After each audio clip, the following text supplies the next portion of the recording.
And well, we need to have a conversation. Just tell us what we need to have, because we also need to bring a great audience of viewers in as well. Well, I mean, this morning, like you said earlier, we were talking about the right age, if I must say, you know, for kids to have smartphones.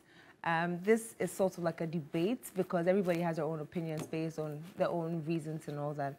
But I mean, first of all, the first things that I am going to consider is the formative years of a child. That's between 0 to 8 years. Okay. Now, things that happen within this age range can affect the child's physical, mental, and even to a very large extent, their success in life. And so, definitely, a smartphone is not what I'm going to consider in these formative years of a child. I mean, one of those days where, you know, you were playing a lot of games, you know, forming real friendship, real bonds, you know, playing actual games and, you know, finding real connections. But now smartphones, I mean, when they come in, well, there are actually a lot of apps now, a lot of videos that are very educative, talk about Cocomelon, talk about Khan Academy, that, you know, sort of embeds, is embedded in. Yeah, Cocomelon. Actually, some of them are actually educative. Don't do that. Some of them are actually educated for the kids. But it's quite unfortunate that now when we talk of smartphones, the first thing you start to think of is social media. And that has a lot of effects on the child. So for 0 to 8, it's definitely a no-no for me. Even to a large extent, to 10 years old. Now, for me, I think it's advisable to have a child use a smartphone from the age of 14. Or let me say when we're going to senior high school. Is that the age when you started using a phone? Yes, that was actually the age that, because before then, smartphones were not a thing. Well, they were a thing, but even with the ones that I had to use, there were rules as to when to use them, when not to use them. Maybe on weekends you have your phone to yourself, and even at that time, the craze of social media wasn't as, you know, large as it is now. Okay. So it could be controlled from one point to another, but now it's wild. It's really wild, and so. All right, so there's been a research that was published last year, November, by Eric Ditali, who is who published that as part of researchers with Stanford University Medical School, and they did not find a connection between the age children acquire their first cell phone and their sleep patterns, depression symptoms of the grades that they belong to in school. And they subsequently went on to say that the average age at which children receive their first phones at the time they did the research, and then predominantly done in the US, was 11.6 years old, with phone acquisition climbing steeply, so between 10.7 and then 12.5 years. So within that range of 10 to 12, that's when children averagely had their first phones to use. However, there's a pattern that has developed where parents tend to give smartphones and tablets to their infants just as a way of reducing the distractions to their attention.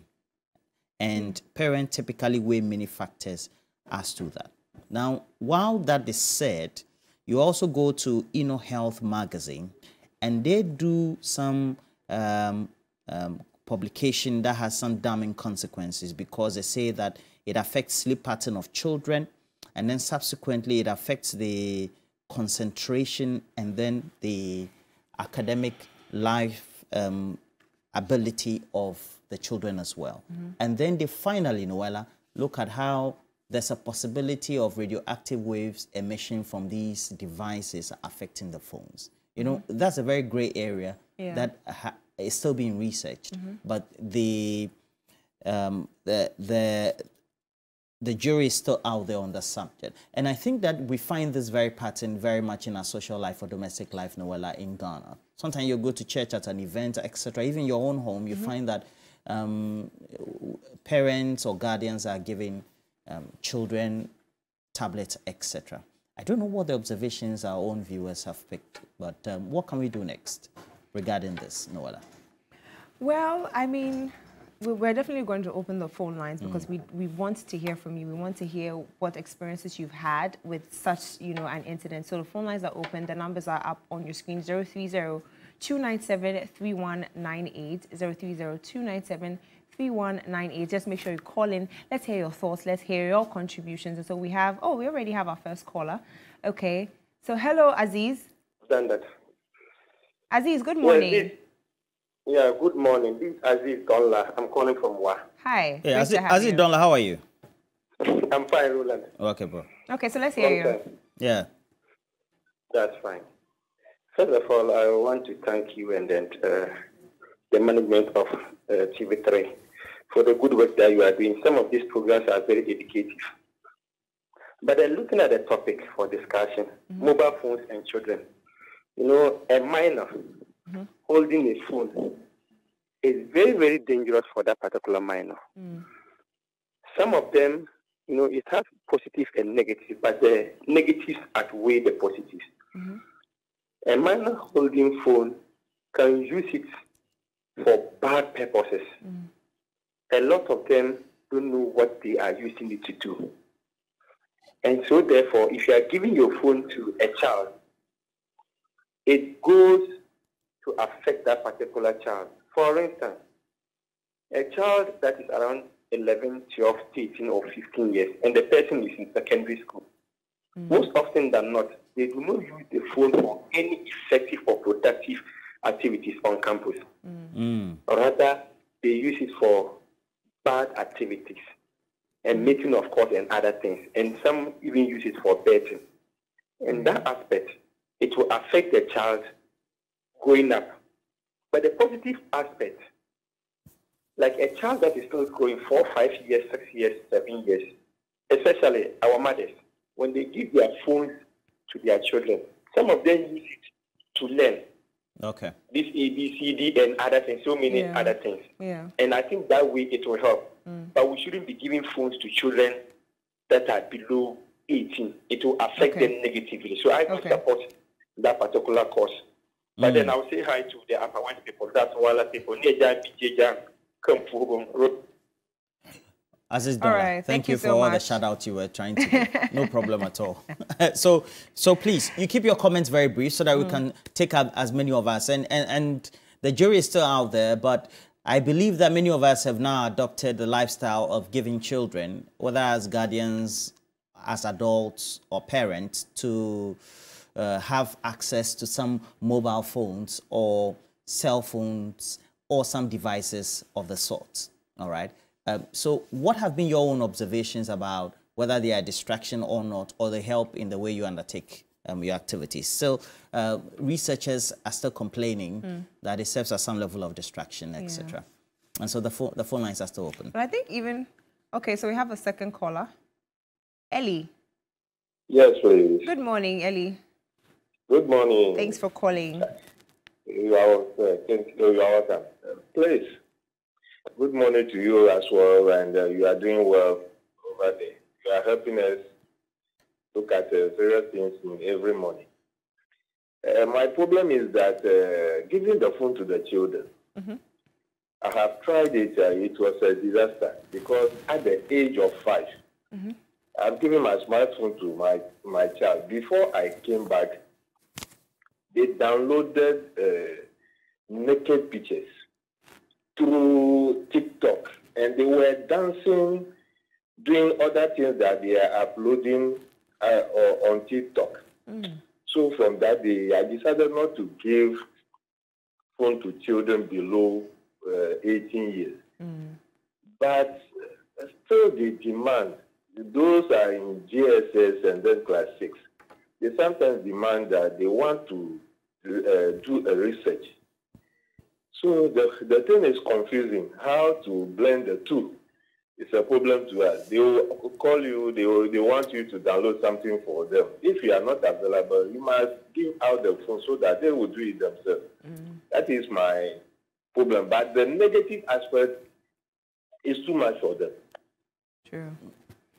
Okay. Well, thank you very much. Thank you so much, Ellie. I think that we have to ask the parents whether they've picked it in negative aspect at all. So this Stanford research does indicate that because this is a very pro cell phone research, says that they've not found any linkage. Rather, they look at the well-being of children, etc. They are not adverse effects. So what they do, however, advise based on this research is that parents and adults need to institute guidance mechanisms through the settings of these mobile devices, so that you restrict which sites, etc., that they can go. Yeah.